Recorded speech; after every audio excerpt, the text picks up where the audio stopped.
मित्रों नमस्कार। आज के इस कार्यक्रम में आप सभी का स्वागत है। मैं हूं व्यास जी। आज हम लोग जिस विषय पर चर्चा करने जा रहे हैं वो विषय है तो नया, लेकिन पिछले 8 वर्षों से सुप्रीम कोर्ट में वह विषय लंबित था और उसका एक सप्ताह पहले ही फैसला हुआ और फिर सप्ताह भर बीते ही नहीं थे कि तुरंत वह दंगल पुनः शुरू हो गया। हम दिल्ली के दंगल पर चर्चा करेंगे। दिल्ली में अभी 2 तरह के दंगल दिखलाई दे रहे हैं। एक तो असली दंगल है जिसमें जो पहलवान हैं वे इस बात के लिए जंतर मंतर पर बैठे हैं धरना दे करके कि जो महिला पहलवानों के साथ जो दुर्व्यवहार या जिसको हम सेक्सुअल मिसबिहेवियर कहते हैं वह हुआ है, उसकी सम्यक जांच हो। और सुप्रीम कोर्ट में उनको जाना पड़ा और जांच भी शुरू हुई। लेकिन कहते हैं ना, सैया भय कोतवाल तो फिर डर काहेगा। जांच जिनके विरुद्ध हो रही है वे सत्ताधारी दल से जुड़े हुए हैं, इसलिए जांच की गति खरामा हो रही है। कुछ लोगों का कहना है कि यदि यही जांच किसी विरोधी दल के व्यक्ति या सामान्य व्यक्ति के विरुद्ध चल रही होती तो अब तक उसे पुलिस ने प्रोएक्टिव होकर के पूर्ण सक्रियता का परिचय देते हुए दिल्ली पुलिस ने खास करके तुरंत उसने जेल के शिक्षों के अंदर पहुंचा दिया होता। और अगर असम में केस हो गया होता तो वहाँ से तो धमक पड़ते देश के किसी भी हिस्से में, या गुजरात में भी अगर हुआ होता तो धमक पड़ते देश के किसी भी हिस्से में वहाँ के थाने के लोग। लेकिन अगर आप सत्ताधारी दल से जुड़े हुए हैं तो निश्चित तौर से आपके लिए कुछ चीज़ें क्षम्य हैं। कानून भी धीरे धीरे अपना काम करता है और हो सकता है कि जब तक वो काम करें तब तक ज्ञात हो कि आप तो बिल्कुल निर्दोष व्यक्ति थे। वैसे जिनके ऊपर कार्रवाई करने के लिए FIR किया गया है उनका कहना, उनके समर्थकों का भी कहना है उन्हें गलत फंसाया जा रहा है। सत्य क्या है ये तो अनुसंधान का विषय तय होगा। लेकिन मैं जिस दंगल की बात कर रहा हूँ उसी दंगल की बात कर रहा हूँ जो पिछले 8 वर्षों से सुप्रीम कोर्ट में लंबित था और एक सप्ताह पहले उसका फैसला हुआ और फिर एक सप्ताह बीते ही नहीं थे कि पुनर्मूषको भाव की स्थिति उत्पन्न हुई। मैं गवर्नेंस के व्यू पॉइंट से इस पर चर्चा करूँगा और थोड़ी संवैधानिकता के दृष्टिकोण से भी इस पर चर्चा करूँगा। हालांकि किसी भी विषय की संवैधानिकता तो अंततः सुप्रीम कोर्ट में ही तय होगी। गवर्नेंस के मुद्दे पर चर्चा करते समय मैं आपके सामने बात लाना चाहूँगा कि दिल्ली एक पूर्ण राज्य के रूप में नहीं है। संविधान के अनुच्छेद 239AA के अनुसार उसमें लेजिस्लेटिव असेंबली या विधानसभा का गठन किया गया है उसके लिए, और ये भी उसमें कहा गया है कि वो क्या क्या विधानसभा के माध्यम से हो सकता है और काउंसिल ऑफ मिनिस्टर्स क्या करेंगे। ये तो स्वाभाविक है कि विधानसभा जिन विषयों पर नियमन करेगी, जिन विषयों पर उसको कानून बनाने का स्टेट लिस्ट के अनुसार हक होगा, उन्हीं विषयों पर जो मंत्रिमंडल के लोग हैं जिसको हम कार्यपालिका कहते हैं वो आचरण कर सकेंगे। वो सामान्य सी चीज़ है जो बहुत कठिन नहीं है। लेकिन 239AA में एक प्रावधान ये भी रखा गया है कि यदि पार्लियामेंट चाहे तो पार्लियामेंट उन विषयों पर भी जो दिल्ली के विधानसभा को दिए गए हैं उन पर भी कानून बना सकता है और उसका जो कानून होगा वही प्रभावी कानून होगा। तो ये तो बहुत स्पष्ट मामला है कि वैसे भी स्टेट लिस्ट और कंकरेंट लिस्ट और जो सेंट्रल लिस्ट या यूनियन लिस्ट बनाया गया है उसमें पार्लियामेंट उन तमाम चीज़ों पर नियमन करता है, कानून बनाता है जिसका संबंध देश से व्यापक रूप से जुड़ा होता है, केवल स्टेट की सीमाओं के अंतर्गत नहीं होता। उसी हिसाब से लिस्ट बनाए गए और ये भी प्रक्रिया है कि जो पार्लियामेंट के द्वारा बनाया गया कानून होगा, यहाँ तक कि कंकरेंट लिस्ट में दोनों का अधिकार है, स्टेट को भी अधिकार है और यूनियन को भी अधिकार है। तो जो भी कानून बनेंगे, अगर एक ही विषय पर दोनों ने कानून बनाए हुए हैं तो जो यूनियन का कानून होगा, तो पार्लियामेंट का कानून होगा, वो प्रभावी होगा और स्टेट का जो कानून होगा वो उतने हद तक संशोधित माना जाएगा। तो ये तो संविधान का सिद्धांत है जो इस देश में प्रचलित है और लंबे काल से प्रचलित है। अभी समझा जाए कि मामला सुप्रीम कोर्ट में गया क्यों और 8 वर्ष क्यों लग गए उसमें। मामला ये रहा कि दिल्ली में एक सरकार चुनी गई और बम्पर ढंग से चुनी गई। और उसने जो दिल्ली में जो सरकार थी जिस पार्टी की, उस पार्टी को उसने करारी शिकस्त दे दी।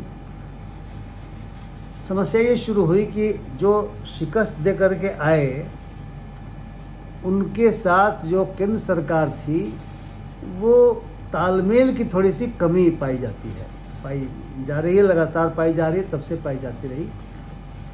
उसे कई कारण हो सकते हैं। तो कारण हो सकता है कि जो लोग सत्ता में आए उन्हें कोई अनुभव बहुत ज़्यादा नहीं था और वे इस बात को नहीं समझ पा रहे होंगे कि उनकी सीमाएं क्या हैं। उनको अचानक लगने लगा कि अरे हमें तो अधिकार विहीन रखा गया, पुलिस पर हमारा कोई अधिकार नहीं है। हालांकि 239AA अगर वो पढ़ लेते चुनाव लड़ने के पहले तो स्पष्ट था कि उसकी एंट्री 1, 2 और 18 जिसका संबंध पब्लिक ऑर्डर एवं लोक व्यवस्था, दूसरा है पुलिस और तीसरा लैंड है, इसमें उनकी शक्तियां नहीं हैं। लेकिन बड़ी बात यह हो गई कि वे अपने ढंग से जो सत्ता चलाना चाहते थे उसमें जो कर्मचारी होते हैं, जो अधिकारी होते हैं, उनके ट्रांसफ़र पोस्टिंग का भी मामला होता है। इसको हम कहते हैं कि अगर वो ऑल इंडिया सर्विसेज के भी लोग होंगे तो जिस स्टेट में वो काम करने के लिए भेजे जाएंगे या जो कैडर उनका अलॉटेड होगा वहाँ की सरकार के वो ऑपरेशनल नियंत्रण में रहेंगे। बाकायदा कानून बने हुए हैं उसके तहत कौन सी चीज़ें स्टेट गवर्नमेंट के स्तर पर निर्धारित होती है उनके बारे में और कौन सा केंद्र सरकार के स्तर पर निर्धारित होती है, बना हुआ है। लेकिन ज्ञात ये हुआ कि जो दिल्ली सरकार है वो कहने के लिए सरकार है, वो चतुर्थ वर्गीय कर्मचारी से लेकर के जो वर्ग 1 के अधिकारी हैं उनमें से किसी पर उसका कोई अधिकार उस तरीके का नहीं है जो किसी भी पूर्ण राज्य में होता है। जैसे स्टेट सर्विसेज भी होते हैं, वैसे जो 239AA के अनुसार स्टेट लिस्ट में जो उसको काम सौंपे गए हैं उसे पब्लिक सर्विस कमीशन भी है। इसका मतलब ये हुआ कि स्टेट सेवाओं के जो पदाधिकारी हैं वो उसके अंतर्गत आने चाहिए, लेकिन ज्ञात हुआ कि वह भी उसके अंतर्गत नहीं है और वो अपनी नीतियों को लागू करने के लिए किसी अधिकारी को इस स्थान से उस स्थान तक स्थानांतरित भी नहीं कर सकता। और यदि कोई अधिकारी या कोई कर्मचारी ठीक से काम न करे वो कोई एक्शन नहीं ले सकता। कौन ले सकता है? Lieutenant governor. ये शक्ति लेफ्टिनेंट गवर्नर को एडमिनिस्ट्रेटर की हैसियत से 239AA के तहत मान लिया गया कि प्रदान किया गया। अब समस्या ये है कि साहब क्या ये जो कठिनाई शुरू हुई कि नीतियों का जो ज़मीन पर उतारने की बात है या उसका अनुसरण में तमाम काम करने हैं जिसके लिए अधिकारियों कर्मचारियों की आवश्यकता होती है, क्या पहली बार पैदा हुआ?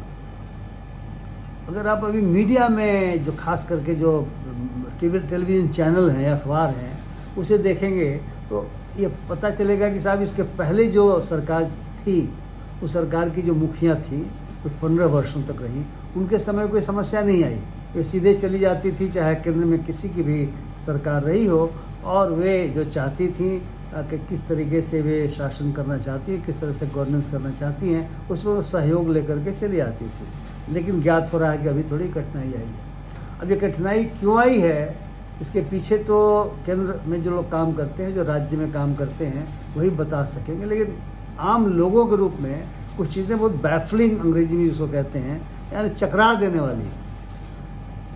चकरा देने वाली इसलिए हैं कि सुप्रीम कोर्ट ने फैसला किया कि जिन विषयों पर दिल्ली के असेंबली को कानून बनाने की शक्ति प्रदत्त है उन विषयों के जो सर्विसेज होंगे या उन विषयों का जो लागू करने के लिए जो भी उनके नियम कानून इत्यादि बनेंगे उसके लिए जो अधिकारी कर्मचारी हैं उन पर यानी सर्विसेज पर दिल्ली सरकार का नियंत्रण होगा। वे उसका स्थानांतरण पदस्थापन इत्यादि कर सकते हैं और उसमें स्वाभाविक सी बात है कि अनुशासनिक कार्रवाई भी शामिल होती है।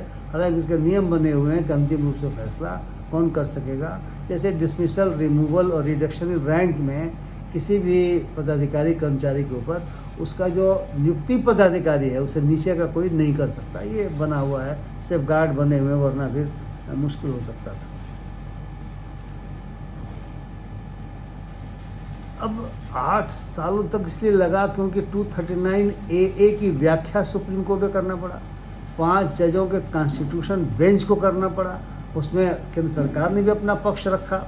उनका तर्क यही रहा होगा या यही है कि वह राजधानी क्षेत्र है, केंद्र सरकार के भी हित हैं, यानी देश के हित हैं। राजधानी है तो देश का हित है। और राज्य की ओर से भी पक्ष रखा गया कि भाई हम तो कुछ कर ही नहीं सकते। अगर हम एक चतुर्थ वर्गीय कर्मचारी को भी इधर से उधर करने में लेफ्टिनेंट गवर्नर साहब की इच्छा का पालन करना होगा तो मुश्किल है। और जैसा देश में वातावरण बना है, राज्यों में तो गवर्नर कई जगहों पर जो असेंबली द्वारा पारित कानून हैं, उन कानूनों पर जो उनको सहमति देना होता है, औपचारिकता है, क्योंकि संविधान में वर्णित है कि साहब गवर्नर साहब जो हैं सो वो काउंसिल ऑफ मिनिस्टर्स के एड एंड एडवाइस पर काम करेंगे। वो उस पर एक तरीके से डिले कर दे रहे हैं, कह सकते हैं कि बैठ जा रहे हैं। हालांकि बैठ जाना कहना संभवतया उनके प्रिविलेज के विपरीत हो सकता है, लेकिन तथ्य यही है कि वो बैठ जा रहे हैं। अगर अधिकारी बैठता हो किसी फाइल के ऊपर, उस पर कार्रवाई हो जाती है, उसका शोकाज हो जाएगा और यही नहीं उस पर प्रोसीडिंग चलनी शुरू हो जाएगी। लेकिन गवर्नर साहब बाकायदा उस पर बैठ जा रहे हैं, डिले कर रहे हैं।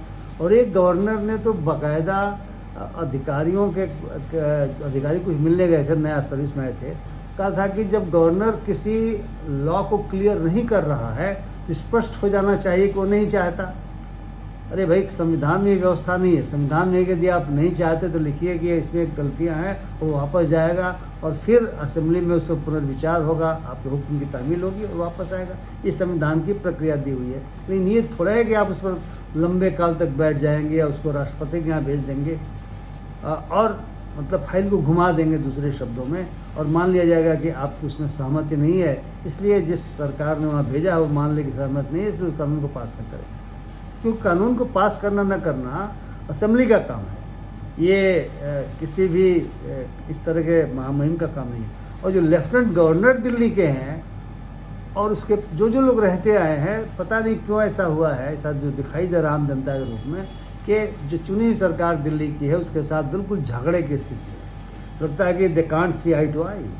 और मुझे तो कई बार लगता है कि जैसे बिहार जैसे राज्य में कई मंत्रियों और सचिवों के बीच तनातनी चलती रहती है, बहुत सारे कारणों से, हम लोग का अनुभव ऐसे रहे हुए हैं, उस तरह की स्थिति है। लेकिन जो वहाँ का चीफ मिनिस्टर है वो आपका सचिव नहीं है। ये महामहिम जो लेफ्टिनेंट गवर्नर साहब हैं वो शायद समझ पा रहे हैं, नहीं समझ पा रहे हैं, लेकिन वो है नहीं। तो ये जो दंगल शुरू हुआ, इससे दंगल शुरू हुआ कि जब सुप्रीम कोर्ट ने कहा कि और 239AA की व्याख्या करते हुए कहा कि सर्विसेज पर जो दिल्ली की चुनी हुई सरकार है उसका अधिकार होगा, क्योंकि स्टेट लिस्ट में केवल 3 विषयों को छोड़ करके हर विषय पर कानून बनाने का अधिकार है, इसलिए कार्यपालिका को इन विषयों से संबंधित हर चीज़ पर अधिकार होगा। इसमें अधिकारियों का भी स्थानांतरण, पदस्थापन, अनुशासनिक कार्यवाही इत्यादि है। अब केंद्र सरकार ने इसके विरुद्ध एक रिव्यू पिटीशन भी फाइल किया, अधिकार है ये फाइल करने का। लेकिन इसी बीच पिछले दिनों, मतलब आज रविवार है, कल शनिवार को, उसके पहले शुक्रवार की रात को 9:15 बजे एक ऑर्डिनेंस आया और ऑर्डिनेंस में पुनर्मूसको भव वाली स्थिति आ गई। यानी सुप्रीम कोर्ट में 8 वर्षों के लंबी लड़ाई के बाद जो फैसला हुआ, उस फैसले को पलट करके अध्यादेश आया जिसमें सारी शक्ति पुनः लेफ्टिनेंट गवर्नर साहब के पास चली गई। एक कमेटी बनाई गई, उस कमेटी में मुख्य मंत्री अध्यक्ष हैं और उसमें चीफ सेक्रेटरी हैं और प्रिंसिपल सेक्रेटरी होम हैं। लेकिन चीफ सेक्रेटरी और प्रिंसिपल सेक्रेटरी होम को मुख्यमंत्री नहीं बनाता, केंद्र सरकार बनाएगी, यानी दोनों केंद्र सरकार के नुमाइंदे हो गए। और ये जो समिति प्राधिकरण है ये निर्णय लेगा ट्रांसफ़र पोस्टिंग के बारे में मेजॉरिटी के साथ। जिसकी मेजॉरिटी होगी, स्वाभाविक सी बात है कि आप समझ सकते हैं कि मुख्यमंत्री तो कठपुतली बनकर रह गए और इनके बीच यदि जो भी दिक्कतें होंगी वो दिक्कतें सामने आएंगी और ये जो इनका ये अनुशंसा करेंगे और अंतिम निर्णय कौन लेगा? लेफ्टिनेंट गवर्नर वहाँ जाएगा। वो निर्णय को पलट भी सकता है, वो निर्णय को मान भी सकता है, यानी सारी शक्ति लेफ्टिनेंट गवर्नर के पास आ गई। आप असेंबली में कानून बनाते रहिए, आप पॉलिसीज़ बनाते रहिए उसका इम्प्लीमेंटेशन की आपकी अकाउंटेबिलिटी है। जिस जनता ने आपको चुन करके भेजा हुआ है उस जनता के प्रति आपकी अकाउंटेबिलिटी है, लेकिन आपको अधिकार विहीन एक तरीके से इस ऑर्डिनेंस से कर दिया गया कि आप जो चाहेंगे उसके हिसाब से पदाधिकारियों कर्मचारियों से काम नहीं करवा सकते। और देखिए मित्रों, मैं तो प्रशासन में रहा हूँ।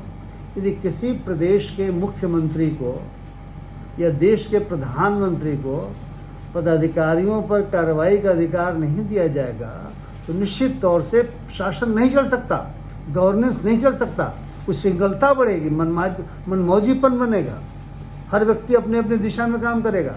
और दिल्ली में यदि मुख्यमंत्री को अधिकार नहीं है, लेफ्टिनेंट गवर्नर को पुनः अधिकार चला गया 8 वर्षों की लंबी लड़ाई के बाद, तो अफसर सब तो बहुत ही चालाक होता है, वो तो वही करेगा जो लेफ्टिनेंट गवर्नर चाहेंगे। और लेफ्टिनेंट गवर्नर जो चाह रहे हैं वो दिखाई पड़ रहा है, झगड़ा हो रहा है, लगातार झगड़े हो रहे हैं, आपस में इतने मतभेद हो रहे हैं जिसको सुलझाने का कोई तरीका केंद्र सरकार को सुझाना चाहिए था। दुर्भाग्य यह है कि ये मतलब जनता को लग रहा है कि क्या ये मुर्गे की लड़ाई हो रही है, क्या दंगल हो रहा है क्या? संविधान क्या कहता है? संविधान कहता है कि जो प्रदेश की जनता है या जो देश की जनता है उसके फायदे के लिए सरकारें चलाई जाएंगी। सरकारों का दायित्व है कि उसके फायदे के अनुसार चले, उसके लाभ के लिए चले। सरकार अपने अधिकार के लिए कि मेरा अधिकार है, मेरा अधिकार है, अफसरों को मैं ट्रांसफ़र करूँगा, मैं ट्रांसफ़र करूँगा, ये लड़ाई तो इतनी नीचे स्तर की मुझे प्रतीत होती है कि मैं क्या कहूँ। अरे ये ईगो का क्लैश कहाँ से शुरू हो गया? तो फिर जनता तो बैठ करके तमाशा देख रही है और जनता समझ नहीं पा रही कि फिर हमने इनको चुना तो इनको तो अधिकार ही नहीं है, और जिसको नहीं चुना उसके पास अधिकार है, और हमने इनको इन वादों के कारण चुना तो उन वादों का क्या होगा? हमारा संविधान इस दृष्टिकोण से नहीं बनाया गया था।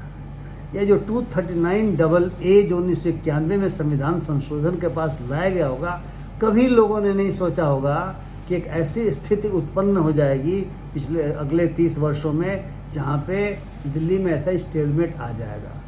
शायद माननीय उच्चतम न्यायालय ने भी जब फैसला करना शुरू किया हुआ होगा तो ये नहीं समझा होगा, ये नहीं सोचा होगा कि हमारे फैसले को तुरंत पलटने के लिए एक ऑर्डिनेंस आ जाएगा। अब इसकी संवैधानिकता को चुनौती दी जाएगी और आज की तारीख में सुप्रीम कोर्ट में अवकाश हो गया है, ग्रीष्मावकाश होता है, हो गया है। और अब संवैधानिक एक्सपर्ट देखेंगे क्या होगा, लेकिन पुनः एक लंबी प्रक्रिया, एक लंबा झगड़ा चलेगा। और हो सकता है कि चूंकि केंद्र सरकार को अधिकार है वो बना सकती है, इसलिए प्रश्न कई पैदा होते हैं, नैतिकता के सवाल पैदा होते हैं, देश में जनतंत्र कैसे चलेगा इसका भी सवाल पैदा होता है। क्या राज्य और केंद्र आपस में मिल करके काम नहीं कर सकते लोगों के फायदे के लिए? अब जो कई बार ऐसा लगता है कि सरकारों में कुछ विदूषक किस्म के प्राणी भर गए हैं या राजनीतिक दलों में कुछ विदूषक किस्म के प्राणी भर गए हैं। कर्नाटक के चुनाव में एक सज्जन ने कहा कि यदि अमुक पार्टी की सरकार आएगी तो आपको केंद्र सरकार का आशीर्वाद, अमुक सज्जन का आशीर्वाद आपको प्राप्त नहीं होगा। इसका क्या मतलब है? आशीर्वाद तो सामंतवाद और राजतंत्र की देन है। प्रजातंत्र में तो अधिकार है जनता का। जनता को जो अधिकार है वो अधिकार चाहे कोई भी हो, चुन करके चाहे जो भी जाए, चाहे केंद्र में जाए चाहे राज्य में रहे, वो उस अधिकारों से जनता को महरूम नहीं कर सकता। मैं आपसे ये बात कहना चाहता हूँ, ये तो जनता के अधिकारों को बिल्कुल पांव तले रौंदा जा रहा है। तो आशीर्वाद नहीं मिलेगा, इसका क्या मतलब है? अरे जो फिनेंशियल पावर्स हैं दोनों के बटे हुए हैं, जो टैक्सों में हिस्सा है वो बाकायदा कानून तय करता है, वो संविधान ने तय किया हुआ है। फाइनेंस कमीशन तय करता है कि कितना बंटवारा केंद्रीय करों में होना चाहिए, तो आशीर्वाद नहीं मिलेगा। इसका मतलब यह हुआ कि अगर केंद्र और राज्य में अलग अलग दलों की सरकार होगी तो कठिनाई होगी। क्या संविधान निर्माताओं ने इसीलिए संविधान बनाया था? उन्होंने बाकायदा सबके लिए लिस्ट बना दी थी, और ये माना जाता है कि जो पैसा है जो केंद्रीय करों में केंद्र सरकार को मिलता है या राज्य के करों से राज्य को मिलता है, ये पैसा किसी की व्यक्तिगत संपत्ति नहीं है, और इस व्यक्तिगत संपत्ति के आधार पर आप किसी को पुरस्कृत नहीं कर रहे हैं, अपने घर से ला के नहीं दे रहे हैं। ये संविधान कहता है कि जो चीज़ें होनी चाहिए, सड़क बननी चाहिए, बिजली आनी चाहिए, पानी का प्रबंध होना चाहिए, इंफ्रास्ट्रक्चर डेवलप होना चाहिए, यह किसी की मर्जी से नहीं होता, किसी कृपा से नहीं होता। अधिकार है लोगों का कि मेरे क्षेत्र का विकास हो, चाहे केंद्र करे चाहे राज्य करे। यह आशीर्वाद की बात कहाँ से आ गई? और डबल इंजन की सरकार की बात होती है कि जब डबल इंजन होगा तभी तेज गति से चीज़ें बढ़ेंगी। इसका मतलब केंद्र और राज्यों के बीच में झगड़े होने की घटनाएं लगातार बढ़ती चली जा रही हैं। संविधान इसको रोकने की व्यवस्था किए हुए है, इंटर स्टेट काउंसिल है और बैठ करके बात हो सकती है। ये दुश्मनी की बात कहाँ से आ गई कि नहीं मैं और मैं और मैं? ये तो लगता है कि समाज में दो समूहों के बीच के झगड़े की स्थिति है। इसलिए मित्रों, मैं इसको नैतिकता से भी जोड़ना चाहता था कि मुझे और आपको शायद ये नैतिक नहीं लगता, ये बच्चों की लड़ाई से लगती है। ये दंगल जो दिल्ली का है वो बच्चों की लड़ाई जैसी लगती है और दोनों के समर्थक बिल्कुल मुश्कें बांधे हुए तैयार खड़े हैं। अगर आप गोदी मीडिया को देखिएगा, चिल्ला रहे हैं लोग उसमें। तो अगर आप जो पार्टी शासन कर रही है उसके समर्थकों को देखिए, वो चिल्ला रहे हैं। और अब जो दिल्ली में जिनका शासन है वो तो कह रहे हैं कि अब मैं सारे अपोजिशन पार्टी से संपर्क करूंगा। इसके बारे में मैं देख रहा था कार्यक्रम, उसमें कहा गया कि पहले तो सभी को बेईमान साबित कर चुके हैं कि सब बेईमान हैं, गाली दे चुके हैं, और अब जब अपने पर पड़ी तो वो सबका सहयोग लेना चाहेंगे। एक जम्मू कश्मीर के पूर्व मुख्यमंत्री ने उनको कहा है कि जब आप आर्टिकल 370 हटाया जा रहा था उस समय आप तालियां बजा रहे थे, आपको लग रहा था बिल्कुल देश हित में काम हो रहा है। जब आप पर पड़ी है तो आपको समझ में बात आ रही है। तो मेरा कहना ये है कि चाहे केंद्र में किसी पार्टी के लोग शासन कर रहे हों, राज्यों में किसी पार्टी के लोग शासन कर रहे हों, या कोई राजनीतिक दल ए या बी या सी हो, सभी को भारत के संविधान में जो व्यक्त विचार हैं, वो आइडिया ऑफ इंडिया है, उसके अनुसार चलना चाहिए। फेडरल स्ट्रक्चर बेसिक प्रिंसिपल है, हमारे बेसिक स्ट्रक्चर है हमारे संघीय ढांचे का, हमारे संविधान का। उसका पालन सभी को करना चाहिए। अगर नहीं करेंगे तो यह तो फिर जनता के प्रति आपकी अकाउंटेबिलिटी नहीं होगी।